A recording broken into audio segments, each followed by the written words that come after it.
सारा देश 100 खबरें लेकर हाजिर हूं मैं पायल भुयन। दिल्ली के लोधी गार्डन इलाके से आर्मी के एक डॉक्टर की सैंट्रो कार चोरी हो गई है। डॉक्टर की गाड़ी पर सेना का स्टिकर लगा हुआ था। पुलिस ने इस मामले में अलर्ट जारी कर दिया है। आतंकी गणतंत्र दिवस के मौके पर प्रधानमंत्री नरेंद्र मोदी पर हमला करने की फिराक में है और इस काम के लिए 12 से 15 साल के बच्चों को मानव बल की तरह इस्तेमाल किया जा सकता है। एक अखबार के मुताबिक आईएसआईएस छोटे बच्चों को आत्मघाती हमलावर के तौर पर इस्तेमाल कर सकता है। सूत्रों के मुताबिक बगदादी के बच्चा फिदाइन ब्रिगेड में 2 से 3 बच्चे शामिल हो सकते हैं। राष्ट्रीय सुरक्षा सलाहकार अजीत डोभाल ने प्रधानमंत्री नरेंद्र मोदी से अपील की है कि वो गणतंत्र दिवस के दिन अपना सुरक्षा घेरा कतई न तोड़े और बच्चों के बीच नहीं जाएं। खुफिया एजेंसियों के अलर्ट के बाद दिल्ली की सुरक्षा व्यवस्था कड़ी कर दी गई है। इंडिया गेट और आसपास के इलाके में सघन तलाशी अभियान चलाया जा रहा है। राजपथ की निगरानी हेलीकॉप्टर से भी की जा रही है। कुंभ नगरी हरिद्वार में पुलिस ने होटल्स और धर्मशाला प्रबंधन को कड़े निर्देश दिए हैं कि बिना आई कार्ड प्रूफ के किसी भी व्यक्ति को कमरा न दिया जाए और इन आदेशों की अवहेलना करने वाले होटल्स को सील कर दिया जाएगा। उत्तर प्रदेश के मथुरा में आतंकी हमले की तैयारी को देखने के लिए स्पेशल कमांडोज ने मॉक ड्रिल किया है। कमांडोज ने मंदिर में आतंकी हमले के दौरान कैसे लोगों के सुरक्षित उनको निकाला जा सके इसका अभ्यास किया। गणतंत्र दिवस के पहले संदिग्धों के खिलाफ कार्रवाई तेज करते हुए एनआईए और एटीएस ने औरंगाबाद से एक और संदिग्ध को हिरासत में लिया है। इधर दिल्ली में पुलिस ने दीवारों पर संदिग्ध आतंकियों के पोस्टर्स लगा दिए हैं। औरंगाबाद में गिरफ्तार आईएसआईएस के संदिग्ध आतंकी के परिजनों ने आरोप से इनकार कर दिया है। इमरान मोहजम खान नाम के शख्स की मां का दावा है कि उसके बेटे को फंसाया जा रहा है। महाराष्ट्र एटीएस ने आईएसआईएस से जुड़े होने के शक में मालवाड़ी से एक और शख्स को गिरफ्तार किया है। इसके अलावा एटीएस ने 94 वेबसाइट्स को आईएसआईएस के बारे में नौजवानों को भड़काने के आरोप में ब्लॉक कर दिए हैं। उत्तर भारत के कई राज्यों में ठंड का कहर जारी है। घने कोहरे के चलते रेल और हवाई सेवाओं पर खासा असर पड़ा है। दिल्ली में आज सुबह न्यूनतम तापमान 7 डिग्री सेल्सियस रहा। दिल्ली में रविवार को कोहरे के चलते 21 फ्लाइट्स में देरी हुई। नॉर्थ वेस्टर्न रेलवे की 14 ट्रेन में देरी से चल रही थी। स्टेशन पर मुसाफिरों को ट्रेन का घंटों इंतजार करना पड़ा। रविवार को दिल्ली आगरा यमुना एक्सप्रेसवे पर कोहरे के चलते 30 से 40 गाड़ियां आपस में टकरा गई। हादसे के चलते 12 से ज्यादा लोग घायल हो गए और कई किलोमीटर लंबा जाम लग गया। दिल्ली में ठंड की वजह से सड़कों के किनारे पिछले 4 दिनों में 10 से लोगों की मौत हो चुकी है। रेन बसेरों में जरूरत से ज्यादा भीड़ है, लिहाजा बेसहारा लोग खुले आसमान के नीचे सोने के लिए मजबूर हैं। ठंड की चपेट में दिल्ली एनसीआर ही नहीं बल्कि पूरे उत्तर भारत की कपकपी छूट गई है। उत्तर प्रदेश, राजस्थान, हरियाणा, बिहार, मध्य प्रदेश समेत कई राज्यों में सर्दी का कहर देखने को मिल रहा है। कश्मीर के ऊपरी हिस्सों में जमकर बर्फबारी हो रही है। तापमान -5.5 डिग्री सेल्सियस तक पहुंच गया है। करगिल में पारा -16.6 डिग्री तक जा चुका है। गिरते तापमान की वजह से श्रीनगर की खूबसूरत डल झील भी जम चुकी है। झील के पानी का ऊपरी हिस्सा बर्फ बन चुका है। हिमाचल उत्तराखंड में हो रही बर्फबारी से पहाड़ों ने सफेद चादर ओढ़ ली है। राजौरी जिले में घना कोहरा छाने से जम्मू पुंछ हाईवे पर आवाजाही पर खासा असर पड़ा है। सड़क पर ट्रैफिक बाधित हो रहा है। आरक्षण के मुद्दे पर लोकसभा अध्यक्ष सुमित्रा महाजन ने कहा है कि आरक्षण की व्यवस्था पर हर 10 साल में पुनर्विचार की जरूरत है। महाजन के मुताबिक 65 साल बाद भी दलित पिछड़ों की स्थिति जस के तस है। महाजन ने कहा है कि हर 10 वर्ष में जब आरक्षण की अवधि बढ़ने का प्रस्ताव संसद में आता है तब सभी दल इसका समर्थन करते हैं, लेकिन इससे क्या लाभ मिल रहा है इस पर कोई चर्चा नहीं करता। सुमित्रा महाजन के इस बयान को कांग्रेस ने संघ और बीजेपी से जोड़कर केंद्र सरकार पर निशाना साधा है और सरकार पर दलित विरोधी होने का आरोप चढ़ा है। वहीं आरजेडी सुप्रीमो लालू प्रसाद यादव ने कहा है कि आरक्षण पर किसी भी तरीके की समीक्षा का सवाल ही नहीं उठता। उन्होंने कहा है कि अगर कोई ऐसा करता है तो वो दलितों और पिछड़ों के खिलाफ होगा। वहीं बीजेपी सांसद उदित राज ने कहा है कि सुमित्रा महाजन ने दलितों के कल्याण को लेकर आरक्षण की समीक्षा की बात कही है। उन्होंने कहा है कि जातिगत आरक्षण खत्म होना चाहिए। रविवार को अमित शाह को दोबारा बीजेपी का अध्यक्ष चुन लिया गया है। अमित शाह के दोबारा बीजेपी अध्यक्ष चुने जाने पर बीजेपी मुख्यालय में जश्न का माहौल रहा। दोबारा बीजेपी अध्यक्ष बनने के बाद अमित शाह आज पश्चिम बंगाल में पहली रैली करेंगे। ये रैली हावड़ा के डुमरजोला में एक स्टेडियम में होगी। इस रैली के जरिए वो राज्य में चुनावी बिगुल फूकेंगे। बीजेपी के अध्यक्ष बनने के बाद रविवार रात अमित शाह बीजेपी के बुजुर्ग नेता लालकृष्ण आडवाणी के घर पहुंचे और उन्होंने आडवाणी जी से आशीर्वाद लिया। 3 दिन के भारत दौरे पर आए फ्रांस के राष्ट्रपति फ्रांसवा ओलांद रविवार देर रात चंडीगढ़ से दिल्ली पहुंच चुके हैं। कल रिपब्लिक डे पर वो मुख्य अतिथि हैं। फ्रांस के राष्ट्रपति ओलांद अपने भारत दौरे के दूसरे दिन आज दिल्ली में प्रधानमंत्री नरेंद्र मोदी से मुलाकात करेंगे। उम्मीद है कि इस मुलाकात में भारत और फ्रांस आतंकवाद, खासकर आईएसआईएस के खिलाफ कुछ और बयान जारी करें। भारत और फ्रांस के बीच आज अरबों रुपए के राफेल विमान सौदा होने की संभावना है। इसके साथ ही रक्षा क्षेत्र में सबमरीन, मिसाइल, चॉपर बनाने की डील भी हो सकती है। अपने भारत दौरे के पहले दिन ओलांद चंडीगढ़ के ऐतिहासिक रॉक गार्डन गए, जहां प्रधानमंत्री नरेंद्र मोदी ने उनका गर्मजोशी से स्वागत किया। दोनों नेता एक व्यापार शिखर सम्मेलन में भी शामिल हुए। फ्रांस के राष्ट्रपति ओलांद ने प्रधानमंत्री नरेंद्र मोदी की डिप्लोमेसी की तारीफ की है। उन्होंने पठानकोट हमले में पाकिस्तान से कार्रवाई की भारत की मांग को जायज ठहराया है। पाकिस्तान के प्रधानमंत्री नवाज शरीफ ने पठानकोट हमले पर कार्रवाई करने का भरोसा दिया है। लंदन में पत्रकारों से बातचीत में शरीफ ने कहा है कि हमले की जांच के लिए स्पेशल टीम भारत जाएगी। और इस पहले अमेरिका के राष्ट्रपति बराक ओबामा ने पठानकोट हमले पर भारत की मांग को जायज ठहराते हुए पाकिस्तान से कार्रवाई करने की बात कही है। पाकिस्तान के विदेश मंत्रालय के एक अधिकारी के मुताबिक भारत पाक के बीच होने वाली विदेश सचिव स्तर की वार्ता अगले महीने हो सकती है। नई तारीख जल्द ही ऐलान उसका कर दिया जाएगा। प्रधानमंत्री नरेंद्र मोदी ने रविवार को देश के 25 बहादुर बच्चों को वीरता पुरस्कार देकर सम्मानित किया। इस मौके पर प्रधानमंत्री ने पुरस्कार जीतने वाले सभी बच्चों और उनके अभिभावकों को बधाई दी। जेडीयू से निलंबित विधायक सरफराज आलम को थाने से ही जमानत मिल गई है। उन्हें और उनके बॉडीगार्ड को 20-20 हजार के मुचलके पर छोड़ दिया गया। वहीं सरफराज आलम के विरोध में आम आदमी पार्टी के कार्यकर्ताओं ने बिहार में कई जगह प्रदर्शन किया और सरफराज आलम का पुतला भी फूका। मुख्यमंत्री अरविंद केजरीवाल ने दिल्ली के बाहरी रिंग रोड पर मंगोलपुरी से मधुबन चौक के बीच एलिवेटेड रोड का उद्घाटन किया। समय पर काम पूरा करके इस प्रोजेक्ट पर 121 करोड़ रुपए बच गए हैं। अरुणाचल प्रदेश में राजनीतिक संकट गहरा गया है। राज्य में राष्ट्रीय शासन लागू हो गया है। राष्ट्रपति शासन लागू हो गया। केंद्र कैबिनेट में रविवार को राज्य में राष्ट्रपति शासन लागू करने की सिफारिश की थी। कांग्रेस ने केंद्र सरकार के फैसले को लोकतंत्र को कुचलने वाला फैसला बताया है। दूसरी तरफ कांग्रेस के विद्रोही विधायक बीजेपी के साथ मिलकर सरकार बनाने के लिए तैयार हो गए हैं। केंद्रीय गृह राज्य मंत्री किरण रिजिजू ने कहा है कि कांग्रेसी बागी विधायकों के साथ बीजेपी अरुणाचल में सरकार बनाए वो ठीक नहीं है। वो चाहते हैं कि राज्य में राष्ट्रपति शासन लगा रहे। एनसीपी अध्यक्ष शरद पवार को पुणे के रुबीना अस्पताल में भर्ती कराया गया है। पवार एक शादी समारोह में जाने के लिए घर से निकले थे, लेकिन रास्ते में शिकायत के बाद उन्हें भर्ती कराया गया। मुंबई के धारावी इलाके में संघ कार्यकर्ताओं और कुछ छात्रों के बीच मामूली बात को लेकर झड़प हो गई। तनाव बढ़ता देख पुलिस ने पूरे मामले को नियंत्रण में ले लिया। बिहार के मुख्यमंत्री नीतीश कुमार ने कहा है कि दिवंगत समाजवादी नेता कर्पूरी ठाकुर को भारत रत्न मिलना चाहिए। कर्पूरी ठाकुर बिहार के मुख्यमंत्री रह चुके हैं।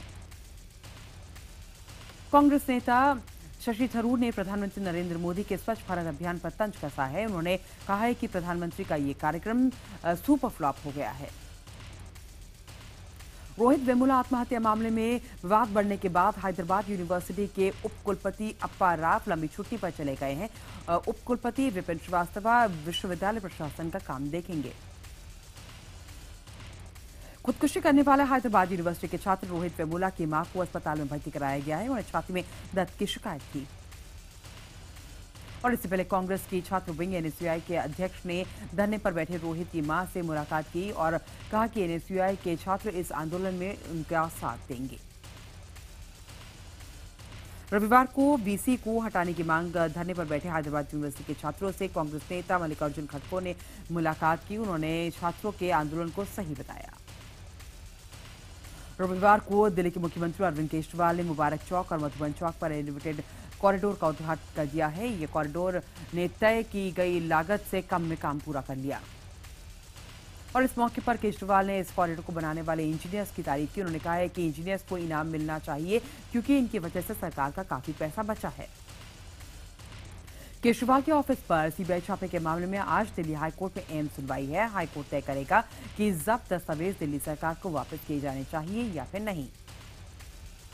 दरअसल पटियाला हाउस कोर्ट की विशेष अदालत ने सीबीआई को फटकार लगाते हुए कहा था कि वो जब्त कागजात को दिल्ली सरकार को वापस करे। इस आदेश के खिलाफ सीबीआई ने हाईकोर्ट में अपील की थी।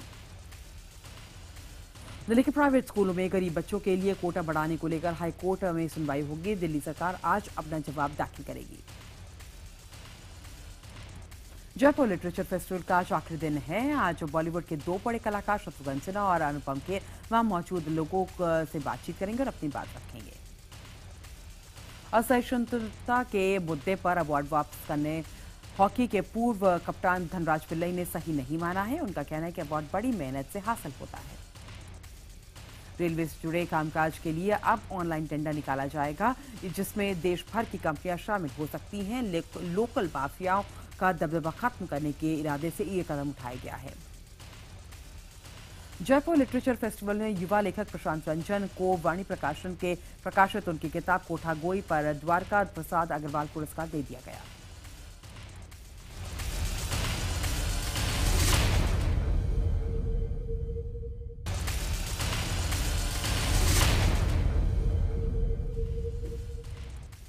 उज्जैन में हुई मैराथन में बड़ी तादाद में युवक और युवतियों ने हिस्सा लिया। स्कूल शिक्षा मंत्री ने हरी झंडी दिखाकर मैराथन को रवाना किया। 3 किलोमीटर के इस दौड़ के जरिए कुंभ मेला का भी प्रचार किया गया। हल्द्वानी की भूमिका भंडारी अग्रवाल ने साल 2015 की मिसेस इंडिया प्रतियोगिता में फर्स्ट रनर अप का खिताब जीता है। भूमिका को मिसेस ग्रेसफुल के खिताब से नवाजा गया। दिल्ली के भलसवा इलाके में एक युवक को खंभे से बांधकर इतना पीटा गया कि उसकी मौत हो गई। युवक को चोरी के आरोप में पकड़ा गया था। मारे गए 23 साल के युवक का नाम रफीकुल्ला था। उसके 2 छोटे छोटे बच्चे हैं। परिजनों का कहना है कि अगर चोरी का आरोप था तो उसे पुलिस के हवाले करते। रुड़की में 4 आतंकियों के पकड़े जाने के बाद यहां के अरबी मदरसे में छात्रों के मोबाइल इस्तेमाल पर रोक लगा दी गई है। मेरठ में पुलिस की गुंडागर्दी का एक वीडियो सामने आया है। मेरठ के दौराला थाना क्षेत्र में एक दारोगा वर्दी की हनक में एक शख्स को सरेआम पीटता हुआ नजर आया। उत्तर प्रदेश के जालौन में पुलिस की गुंडागर्दी सीसीटीवी कैमरे में कैद हो गई। टोल टैक्स मांगे जाने पर स्वाट टीम के सदस्यों ने टोल प्लाजा में फायरिंग कर जमकर हंगामा काटा। गाजियाबाद में एक बुजुर्ग महिला की गला दबाकर हत्या कर दी गई। जिस वक्त हत्या की वारदात को अंजाम दिया गया उस समय बुजुर्ग महिला घर में अकेली थी। आगरा में एक व्यापारी से 50 लाख रुपए की लूट के मामले में पुलिस ने 4 लोगों को गिरफ्तार किया है। पुलिस के मुताबिक व्यापारी के साथी ने ही लूट की कार्रवाई को अंजाम दिया। पटना में 3 बाइक सवार बदमाशों ने 2 लोगों पर सरेआम फायरिंग कर दी। घटना में एक शख्स के गले में गोली लग गई जबकि दूसरा बाल बाल बच गया। गया में छेड़छाड़ से तंग आकर 25 साल की एक लड़की ने खुदकुशी कर ली है। पुलिस ने इस मामले में 3 लोगों के खिलाफ मामला दर्ज कर उनकी तलाश शुरू कर दी है। उत्तर प्रदेश के सीतापुर में नौकरी दिलाने का झांसा देकर बेचने के लिए ले जाई जा रही 3 लड़कियों को पुलिस ने छुड़ा लिया है। एक आरोपी को भी गिरफ्तार किया गया है। झांसी के टहरौली थाना क्षेत्र में एक दलित युवक की पिटाई और उसकी पत्नी को निर्वस्त्र कर घुमाए जाने का मामला सामने आया है। शिकायत के बाद भी पुलिस ने कोई कार्रवाई नहीं की है। दरअसल युवक का गांव के दबंगों के साथ हैंडपंप लगाने को लेकर विवाद हुआ था, जिसके बाद दबंगों ने युवक और उसकी पत्नी की पिटाई की। कानपुर में चोरों ने गैस एजेंसी की दीवार में सेंध लगाकर एजेंसी से 5,000 रुपए नकद 500 चांदी के सिक्के उठा लिए। चोरी की ये वारदात सीसीटीवी कैमरे में कैद हो गई। एजेंसी मालिक की शिकायत पर पुलिस ने मामला दर्ज कर सीसीटीवी फुटेज के आधार पर मामले की जांच शुरू कर दी है।